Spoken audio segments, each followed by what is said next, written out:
Hello learners, welcome to another video of my channel. আজ আমরা পড়ব ক্লাস 7-এর লেসন 1 দ্য বুক অফ নেচারের ইউনিট 2। ইউনিট 1-এ আমরা কি দেখলাম? অথর অর্থাৎ জওহরলাল নেহরু তার কন্যা ইন্দিরা গান্ধীকে সময়ে সময়ে চিঠি লিখে বিভিন্ন বিষয় সম্পর্কে অবগত করাচ্ছিলেন। এবং এখানে আমরা পড়েছি যে পৃথিবীর আদিতে কেমন ছিল এবং পৃথিবীর আগের যে ইতিহাস তা আমরা কীভাবে পড়ব বিজ্ঞানীদের বা অন্যান্যদের গবেষণা ইত্যাদির মাধ্যমে। তো তারপরে চলো দেখি কি বলছে। You read history in books, তুমি বইতে ইতিহাস অবশ্যই পড়বে। But in old times when men did not exist surely no books could have been written. বলছে কিন্তু ওল্ড টাইমস অর্থাৎ পুরনো বা অতীতকালে বা প্রাচীন সময়ে যখন মানুষরা বা মানব জাতি বাস করতো না বা তখনও তাদের আবির্ভাব হয়নি, শিওরলি নিশ্চিতভাবে no books could have been written, স্বাভাবিকভাবে সেখানে সেই সময়ের বইকে লিখবে। How then can we find out what happen then, তাহলে সেই সময় কি হয়েছিল বা কি ঘটনা ঘটেছিল আমরা কি করে জানব? We can not merely sit down and imagine everything. আমরা মেয়ারলি মানে মানে শুধু বা কেবলমাত্র মানে আমরা শুধু বসে পড়লাম এবং সেখানে কি কি হয়েছে সেটা একটা কল্পনা করে একটা গল্পের আকারে লিখে দিলাম, সেটা হতে পারে না। This would be very interesting, বলছি এটা খুবই আকর্ষণীয় একটা বিষয় হতে পারে বা একটা মজাদার ব্যাপার হতে পারে। For we could imagine anything, যেহেতু কেন না আমরা কল্পনা তো যে কোনো কিছুই কল্পনা করতে পারি, সেটা আমিও কল্পনা করতে পারি আমি অ্যাস্ট্রোনট হব, কিন্তু আদৌ তো হতে পারবো না।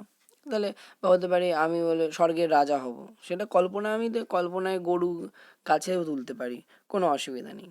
তো কি বলছে যে we wanted to an would thus make up the most beautiful fairy tales, তাহলে আমরা এই বিভিন্ন ধরনের গল্প তৈরি করতে পারি পৃথিবীর উৎপত্তি এবং মানব আসার সম্পর্কে, এবং সেগুলো কিন্তু মেকআপ তৈরি করবে the most beautiful fairy tales কোনগুলোকে বলে? ওই মানে রূপকথার গল্প, অর্থাৎ যেগুলোতে এই সত্যতা মানে থাকবে না।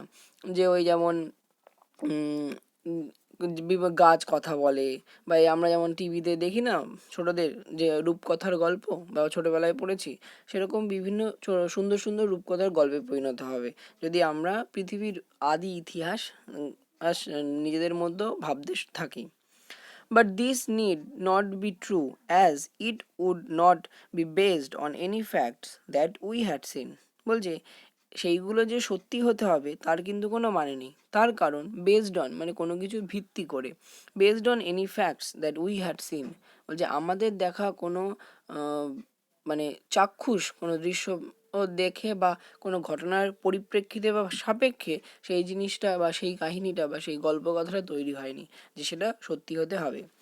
বাট অলদো, কিন্তু যদিও, উই হ্যাভ নো বুকস, আমাদের যেহেতু সেই সময়ের কোনো বই নেই রিটেন লেখা, in those far off days সেই বহু বহু বছর আগের বা বহু বহু প্রাচীন সময়ের, ফর্চুনেটলি ভাগ্যক্রমে, উই হ্যাভ সাম থিংস আমাদের কিছু, কিন্তু আমাদের কিছু পরিমাণ জিনিস আছে, হুইচ টেলস আস যেটা কিনা আমাদেরকে বলছে, a great deal as well almost as a book would, বলছে সেই জিনিসগুলো আমাদেরকে সেই কাহিনী বা মানবের পূর্ববর্তী ইতিহাস জানাচ্ছে, হ্যাঁ, যেটা কিনা সেই সময়ের একটা বই করতে পারতো, সেই জিনিসগুলো জানাচ্ছে। তাহলে সেই জিনিসগুলো কি দেখা যাক। বলছে we have rocks and mountains and seas and stars and rivers and deserts and fossils of old animals. তাহলে আমাদের এইগুলো কি বলছে, কি কি দ্বারা আমরা জানতে পারবো বইয়ের থেকেও বেশি, সেটা কি পাহাড় পর্বত, সমুদ্র, তারা, নদী, মরুভূমি, এমনকি প্রাচীন যে প্রাণী তাদের জীবাশ্ম। এই ফসিল আগের ক্লাসেই বা আগের ভিডিওতেই বলেছি, তাই আজকে আর বলছি না। তাই এবার তোমাদের মনে প্রশ্ন আসতেই পারে যে এই রক, মাউন্টেন, সি, স্টার, এদের দিয়ে আমরা কি করে জানতে পারবো যে পৃথিবী? দেখো, সূর্য তো আজ থেকে কত বছর আগে উৎপত্তি হয়েছে, তাহলে আমরা সেখান থেকে মানে একটা জিনিস ধারণা করতে পারি যে সূর্য কত বছরের পুরনো। সূর্য যদি কত বছরের পুরনো হয় তাহলে আমাদের সৌরজগৎ অনেক বছরের পুরনো, তাহলে সেই থেকে আমরা একটা অস্তিত্ব জানতে পারি। একটা রক বা মাউন্টেন সেটা তো নিশ্চয়ই কোনো কারণে সৃষ্টি হয়েছে। হ্যাঁ, যেমন আমরা জানি যে দুটো ভূগোলে আমরা পড়েছি যে ভঙ্গিল পর্বত বা আগ্নেয় পর্বত বা স্তূপ পর্বত, তাহলে বিভিন্ন কারণে সেই পর্বত সৃষ্টি হয়েছে। তাহলে সেই পর্বত সৃষ্টির যে সময়, সেই সময়কাল আমি যদি জানতে পারি তাহলে আমি বুঝতে পারবো সেই ভূমিরূপটা কত প্রাচীন। একটা নদী তার বিভিন্ন ক্ষয় কাজের ফলে আজকের পূর্ববর্তী গঙ্গার রূপ আজকের গঙ্গার রূপ নিশ্চয়ই এক না। সেখানে কোনো জলবায়ু অঞ্চলের পার্থক্যগত কারণে সেখানে মরুভূমির সৃষ্টি হয়। তাহলে সেখানে মরুভূমি কেন সৃষ্টি হলো, আগে সেখানে মরুভূমি কি ছিল? তাই জলবায়ুর যে পরিবর্তনের ফলে সেখানে যে মরুভূমি সৃষ্টি হয়েছে এবং বিভিন্ন শিলা, পাললিক শিলা মধ্যে বা রূপান্তরিত শিলার মধ্যে যে আমরা জীবাশ্ম দেখতে পাই, তাহলে সেগুলোও প্রমাণ দেয় কি যে আমাদের এর পূর্ববর্তী অর্থাৎ মনুষ্য পূর্ববর্তী যে পৃথিবী তার প্রমাণ বা ছাপ ওখানে আমরা দেখতে পাই। These and other like things are our books of the arts early story. তাই এইগুলোকেই অর্থাৎ এই জিনিসগুলোকেই বা এরকম জিনিসগুলোকেই অথর কি বলছে যে এগুলো হচ্ছে পৃথিবীর বই বা আর্টস বুক, বা সেটা কি বলছে না পৃথিবীর বিগত গল্পগুলোকে বলছে।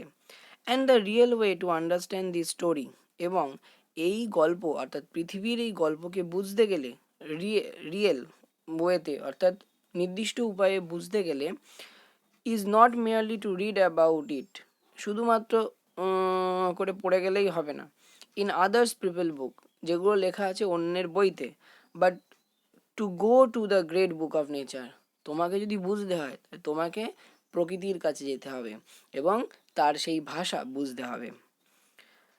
You will I hope soon begin to learn how to read the story from the rocks and mountain, তুমি পারবে বা তুমি করবে আমি জানি, কারণ আমি আশা করছি যে তুমি কিভাবে এই রকস মাউন্টেন মানে পাহাড় পর্বতের থেকে যে পৃথিবীর গল্প, সেই গল্প কিভাবে জানতে হবে বা পড়তে হবে তুমি সেটা শিখে নেবে।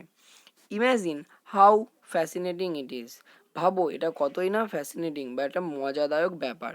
ফ্যাসিনেটিং মানে ধরো এখন অনেক আমরা ইংরেজি শব্দ বাংলায় বলি যে সকালে ব্রেকফাস্ট করেছো কিনা, যদিও এই কথাটা ভুল। ব্রেকফাস্ট মানেই সকালের খাবার, তাহলে নয় শুধু ব্রেকফাস্ট বলো আর নয় বলো সকালের খাবার খেয়েছো কিনা। তাহলে ফ্যাসিনেটিং মানে এমন কি না যেটা ভাবলেই একটা রোমাঞ্চিত অনুভব হয় আমাদের। Every little stone that you see lying in the road or on the mountainside may be a little page in nature's book. বলছে প্রত্যেকটা ছোট ছোট পাথর যেটা কি না রাস্তার ধারে বা কোনো মাউন্টেন বা পর্বতের পাশে পড়ে আছে, সেটা একটা ছোট্ট পাতা বা ছোট্ট একটা কথা হতে পারে কিসের না প্রকৃতির বইয়ের। And may be able to tell you something, এবং হয়তো তোমাকে সে কিছু তথ্যও দিতে পারে বা কিছু বলতে পারে। If you only knew how to read it, যদি তুমি জানো কিভাবে পড়তে হয়। তাহলে ধরো যদি আমি এই ছোটোবেলা থেকে এই ABCD বা অ আ ক খ যদি না জানতাম বা পড়তাম, মানে অক্ষর জ্ঞান আমার যদি না থাকতো, তাহলে কি আমি এটা পড়তে পারতাম? সেরকমই প্রকৃতির ভাষা জানতে গেলে বা প্রকৃতির কথা পড়তে গেলে সেই প্রকৃতির ভাষা আমাকে জানতে হবে। তাই দেখো সেটাই বলেছি, to be able to read any language, যদি তুমি কোনো ভাষা পড়তে চাও বা তুমি কোনো ভাষা জানতে চাও, Hindi or Urdu or English, সেটা হিন্দি হতে পারে, উর্দু হতে পারে বা ইংরাজিও হতে পারে, you have to learn its alphabet, তোমাকে কি করতে হয় তার বর্ণমালা শিখতে হয়। So, also you must learn the alphabet of nature before you can read her story in her books of stone and rock. তাই বলছে তোমাকেও অবশ্যই শিখতে হবে কিসের প্রকৃতির বইয়ের বা প্রকৃতির অ্যালফাবেট বা প্রকৃতির বর্ণমালা, before you can read her story, তার গল্প পড়ার আগে। যেখান যেখান সেই স্টোরিগুলো কোথায় লেখা আছে, ওই পাথরে, ওই পাহাড়ে, ওই পর্বতে ইত্যাদি ইত্যাদিতে। ইভেন নাও, ইভেন এখনও, perhaps you know a little how to read this, তুমি হয়তো এখন অল্প বিস্তর জানো যে কিভাবে এই প্রকৃতির কথা বা জানতে হয় বা পড়তে হয়। If you see a little round shiny pebble, যদি তুমি দেখো একটা ছোট্ট গোল একটা পাথর, does it not tell you something, এটা কি তোমায় কিছু বলে না? How did it get round and smooth, তোমার মনে কি এই প্রশ্ন জাগে না যে কি করে ওটা গোল এবং এরকম মসৃণ হলো? And shiny without any corners or rough edges, এবং চকচক করছে কোনো এবড়ো খেবড়ো কোনা ছাড়াই। If you break a big rock into a small bits, যদি তুমি একটা বড় পাথরকে ছোট ছোট টুকরে ভাঙো বা ভেঙে যায়, each bit is rough and has corners and rough edges, যদি তুমি ধরো ওই বাড়িতে যখন কোনো কাজ হয় দেখবে ওই ইট ভেঙে ভেঙে ওই হচ্ছে ঢালাইয়ের জন্য করে, তো দেখবে বা পাথর ভেঙে ভেঙে করে দেখবে, বা বাড়িতে পাথর আনে সেই পাথরগুলো দেখবে ধরো সেটা একটা বড় পাথর ছিল সেখান থেকে ভেঙে ভেঙে করেছে, তাহলে তার যে কোনাগুলো সেগুলো কি হয়, ঘষঘষে অমসৃণ এবং এবড়ো খেবড়ো হয়। কিন্তু আমরা যে ধরো সমুদ্রে যাই বা ধরো নদীর কোনায় যাই বা পাহাড় পর্বতে যাই, দেখবে সেখানে যে পেবেল অর্থাৎ যে নুড়ি কাঁকড় এইসবগুলো পড়ে থাকে, এগুলো দেখবে গোল এবং শাইনি এবং চকচকে থাকে, তাহলে সেগুলো কি করে সম্ভব? না, তাহলে how then did the pebble become so round and smooth and shiny, তাহলে কিভাবে একটা পেবেল একটা যে নুড়ি বা পাথর কি করে এত গোল মানে একদম সুন্দর গোল এবং মসৃণ এবং চকচকে হয়ে পড়ছে? It will tell you it story, এটা কিন্তু তোমায় তার গল্প বলবে।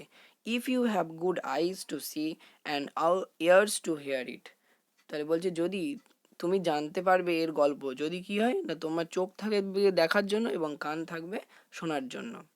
ইট টেলস ইউ, এটা তোমায় বলবে that once upon A time, একদা এক সময়ে, ইট may be a long ago, অনেক অনেক বছর আগে হবে হয়তো বা অনেক সময় আগে, it was a bit of a rock, এটা ছিল এক টুকরো পাথর বড়, just like the bit you may break from a big rock or stone with a plenty of edges and corners, যেমনটা তুমি একটা বড় পাথর থেকে ভেঙে বা একটা বড় পাহাড় বা পাথরের থেকে টুকরো নিয়ে হচ্ছে টুকরো টুকরো অনেক প্রচুর, প্লেন্টি মানে প্রচুর টুকরো টুকরো করে এরকম হচ্ছে এবড়ো খেবড়ো কোনাযুক্ত ছোট ছোট পাথরে পরিণত হবে। Probably it rested on some mountain side, এবং হয়তো সেই যে টুকরোগুলো হয়েছিল সেই টুকরোগুলো কোনো একটা পাহাড় বা পর্বতের ধারে রেস্ট অর্থাৎ ওখানে স্থিরভাবে বা স্থায়ীভাবে ছিল। দেন কেম দ্য রেন, তারপর হয়তো এক সময় বৃষ্টি এসেছে, অ্যান্ড ওয়াশড ইট ডাউন, এবং এটাকে বইয়ে নিয়ে গেছে, ধুয়ে বয়ে নিয়ে গেছে, টু দ্য লিটিল ভ্যালি, অর্থাৎ নিচের দিকে কোনো সমতল ভূমিতে, where it found a mountain stream, যেখানে হয়তো কোনো একটা নদী বইছিল, which pushed it on and on, এবং যে সেটাকে ওই নিজের সাথে ওই মানে পাথরটা নিজের মাউন্টেন স্ট্রিম মানে সমুদ্র এই পাহাড় স্রোত বা নদীর সাথে বয়ে নিয়ে গেছে, অন অ্যান্ড অন বয়েই নিয়ে যাচ্ছে, till it reached a little river, যতক্ষণ না সেই মাউন্টেন স্ট্রিমটা আরও একটা ছোট্ট নদীর সাথে গিয়ে মিশছে।